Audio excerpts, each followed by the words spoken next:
આ તો હાય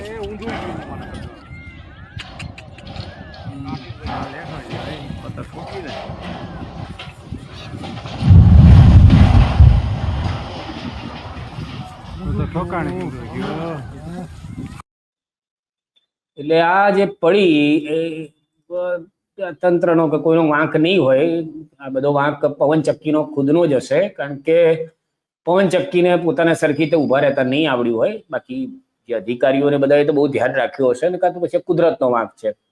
બાકી કોઈ તંત્રનો કે કોઈનો વાંક નહીં હોય. જેવી રીતે તમને કદાચ ખબર ના હોય તો જણાવી દઉં કે જે આપણું ઉત્તરાખંડ છે, ત્યાં ઉત્તરાખંડમાં વાદળ ફાટ્યું, અને વાદળ ફાટ્યું એને કારણે ત્યાં ઘણું બધું નુકસાન થયું છે. તો સૌથી પહેલા તો તમને છે આમ તો આ ધારાલી કરીને જે જગ્યા છે, ત્યાં જે પહાડી વિસ્તારમાં ધારાલી જગ્યા છે, ત્યાં ખાસી બધું નુકસાન થયું છે. ઘણી વિડીયો એવા જોયા છે કે જેમાં ઘણા બધા લોકોનું મૃત્યુ થયું છે, કારણ કે જે પ્રકારે પાણી પહાડ પરથી આવ્યું છે